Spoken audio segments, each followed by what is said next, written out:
Jurnal Refleksi Dwi Mingguan Modul 1.1 CGP Angkatan 10 Kabupaten Tuban, Provinsi Jawa Timur oleh Tri Komaria. Jurnal Refleksi Dwi Mingguan ini dibuat untuk melengkapi salah satu tugas calon guru penggerak.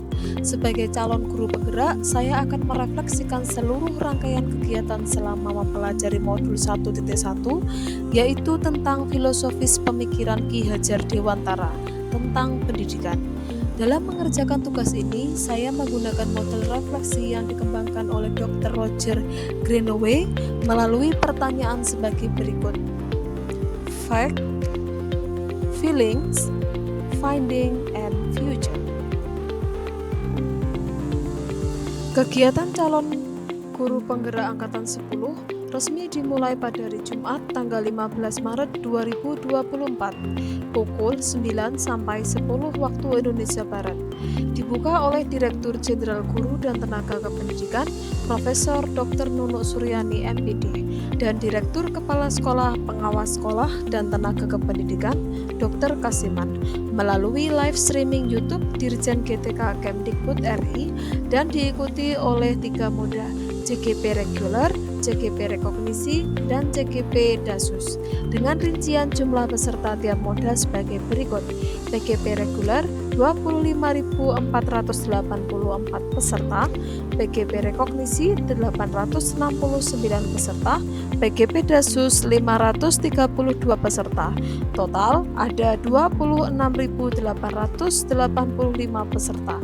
Sesi kedua, kegiatan dilanjutkan oleh BGP Provinsi Jawa Timur melalui Zoom dan live streaming BPGP Jatim. Dalam kegiatan ini, CGP diberi arahan tentang rangkaian pelaksanaan kegiatan mulai dari jadwal teknis, pengenalan LMS, hingga strategi dalam mempersiapkan diri dan menjalani tugas selama mengikuti program pendidikan calon guru penggerak. Pendidikan calon guru penggerak angkatan 10 akan dilaksanakan selama 6 bulan, terhitung mulai tanggal 15 Maret 2024 hingga 29 Oktober 2024 untuk moda CGP reguler, tanggal 15 Maret 2024 hingga 10 September 2024 untuk moda CGP rekognisi, dan tanggal 26 Mei hingga 24 Oktober untuk moda CGP dasus. Pembelajaran dimulai pada tanggal 15 Maret 2024. Pada hari itu, agendanya pengenalan LMS. Peserta CGP angkatan 10 diajak mempelajari apa yang dimuat dalam LMS yang akan dimulai dari modul 1.1. yang nantinya akan dilaksanakan juga forum diskusi bersama fasilitator pada ruang kolaborasi bersama teman-teman CGP lainnya yang dibentuk dalam beberapa kelompok. Pada tanggal 15 hingga 16 Maret 2024, peserta CGP Angkatan 10 melaksanakan pretest paket modul 1, mempelajari modul 1.1 tentang mulai dari diri dan eksplorasi konsep, dilaksanakan pada tanggal 18 Maret 2024. Konsep forum diskusi dipimpin dan dipandu oleh fasilitator Ibu Naneng Suprihatin. Dari kegiatan mulai dari diri dan eksplorasi konsep, kami mengetahui dan mulai memahami tentang pemikiran Ki Hajar Dewantara tentang pendidikan dan pengajaran. Dalam kesempatan itu, kami berdiskusi dengan sesama teman calon guru penggerak. Setelah mulai materi, mulai dari diri dan eksplorasi yang dilaksanakan diskusi secara virtual, kita juga berdiskusi dengan fasilitator pada modul 1.1.A.4.1 eksplorasi konsep, dilaksanakan via Google Meet pada tanggal 19 Maret 2024. Kami juga mengikuti ruang kolaborasi dengan fasilitator Ibu Naning, dilaksanakan via Google Meet pada tanggal 22 Maret 2024. Hal yang menarik saat mengikuti kegiatan ruang kolaborasi kelompok, CGP berdiskusi di ruang virtual tentang budaya daerah yang mengandung konsep-konsep pemikiran Ki Hajar Dewantara. Fasilitator membuka forum diskusi dengan menegaskan tujuan pembelajaran, yaitu CGP mampu memberikan refleksi kritis tentang pemikiran Ki Hajar Dewantara dalam forum diskusi. Di sana, kami berbagi pengalaman dan berdiskusi dengan teman-teman mengenai filosofi Ki Hajar Dewantara dan penerapannya di sekolah. Selanjutnya, kami diminta untuk membuat karya berupa demonstrasi kontekstual pada tanggal 25 Maret 2024. Materi elaborasi pemahaman dilaksanakan pada tanggal 26 Maret 2024. Dalam kegiatan elaborasi konsep, CGP dijelaskan pemahaman secara mendalam tentang konsep dasar pemikiran Ki Hajar Dewantara dan relevansinya dengan pendidikan abad 21. Pada elaborasi konsep, kami mendapatkan banyak ilmu dan pengalaman dari instruktur dan teman-teman CGP. Selain itu, CGP diminta untuk membuat pertanyaan di LMS. Pertanyaan akan dibaca oleh instruktur dan dibahas dalam Gimit. Dalam kegiatan tersebut, Bapak Ibu CGP juga diminta untuk menilai kinerja instruktur. Hambatan yang saya alami ketika mengikuti pembelajaran secara daring adalah sinyal yang kurang mendukung, sehingga terkadang saya terlempar dari Gimit. Selain itu, saat jadwal elaborasi pemahaman, saya mengalami sakit hingga 3 hari, dan solusi yang saya lakukan untuk mengatasi hambatan tersebut adalah yang pertama, saya berpindah ke tempat yang sinyalnya memadai sehingga tidak mudah terlempar saat Gimit. Dan yang kedua, saya rutin minum obat meskipun masih kurang sehat. Saat mengikuti Gimit, saya mematikan kamera tetapi tetap menyimak secara penuh yang disampaikan oleh instruktur.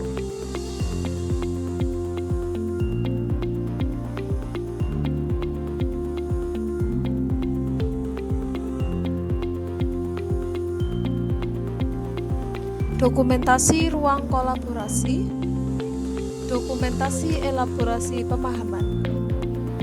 Feelings, perasaan. Selama 2 minggu awal menjalani pendidikan guru penggerak ini, banyak hal yang saya rasakan selama menjalani pendidikan guru penggerak ini. Banyak yang saya rasakan, diantaranya ada perasaan senang karena dengan mengikuti pelatihan guru penggerak, banyak pengalaman yang saya dapatkan. Sebaliknya, di sisi lain ada perasaan khawatir dikarenakan dalam mengikuti pelatihan guru penggerak ini waktunya sangat lama.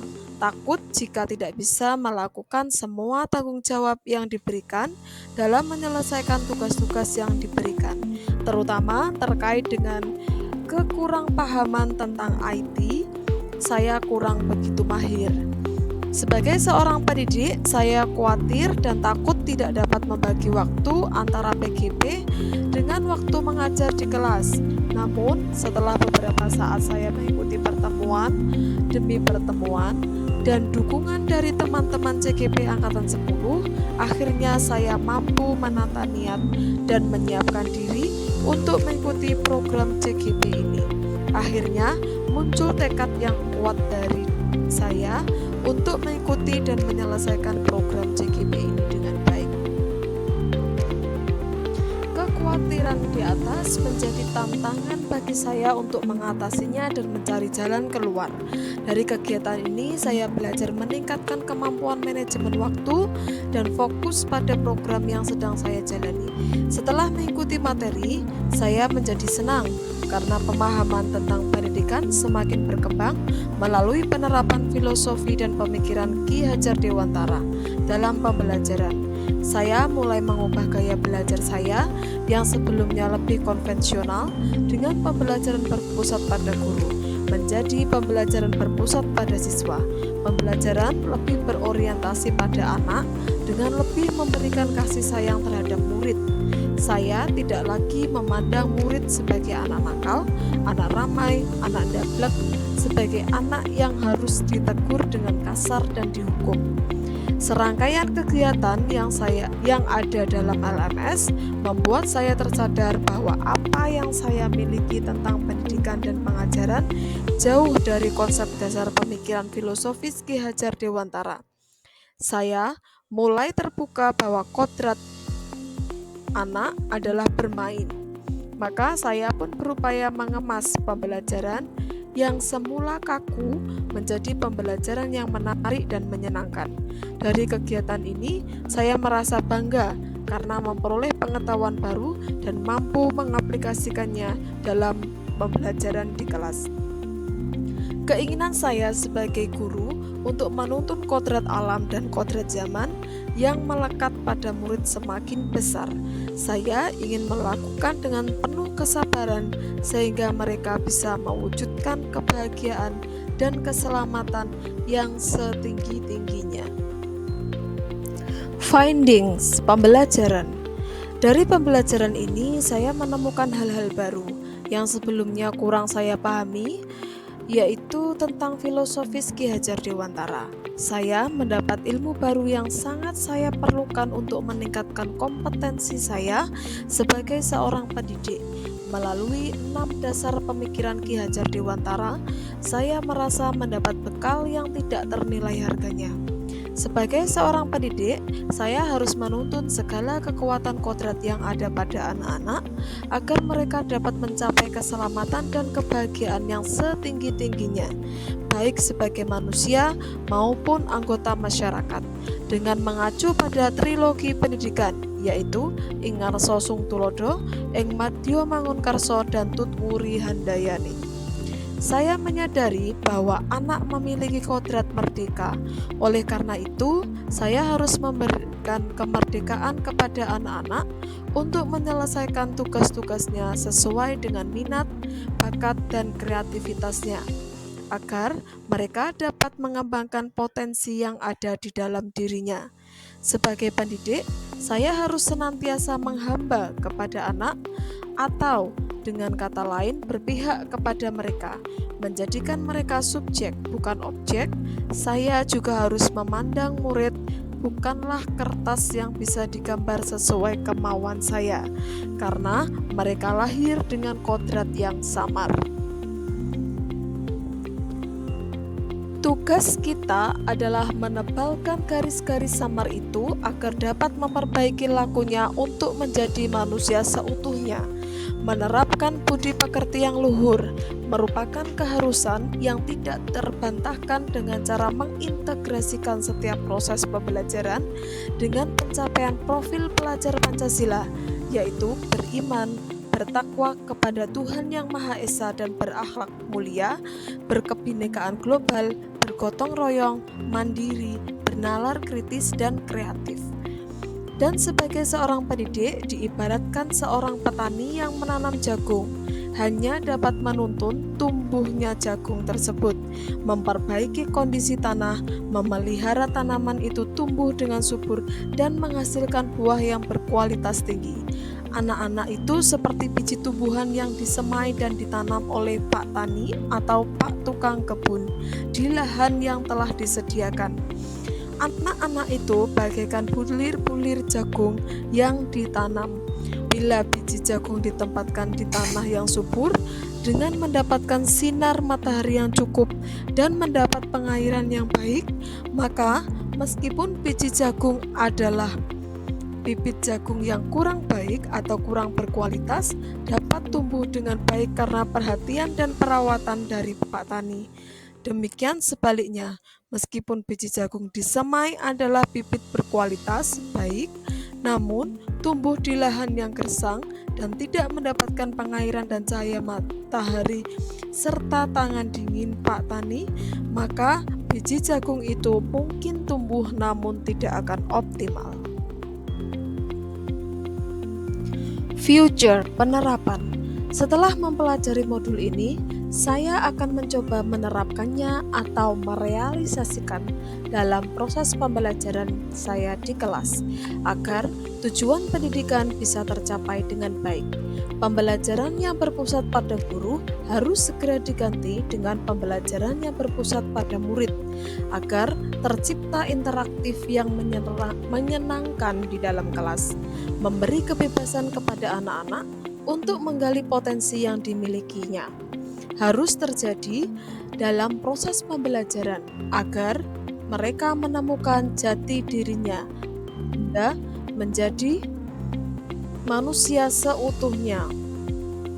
Mengarahkan bukan lagi hal yang perlu dipertahankan, tetapi kita harus merubahnya dengan menuntun peserta didik agar kodrat alam yang dimilikinya sejak lahir bisa berkembang ke arah yang lebih baik, dan kodrat zaman di mana mereka hidup saat ini bisa mereka dapatkan, sehingga akan mempermudah murid dalam mengatasi persoalan hidupnya di masa kini ataupun di masa mendatang, sehingga murid bisa menjadi manusia yang berkarakter baik sesuai dengan kodrat alam dan kodrat zaman yang melekat pada murid.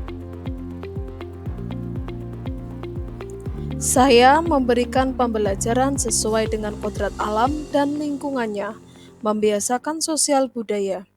Dimulai dari pembiasaan pembelajaran yang saling menghormati, berkomunikasi dengan baik, sopan santun, berdiskusi, dan bergotong royong, bekerja sama dalam pemecahan masalah.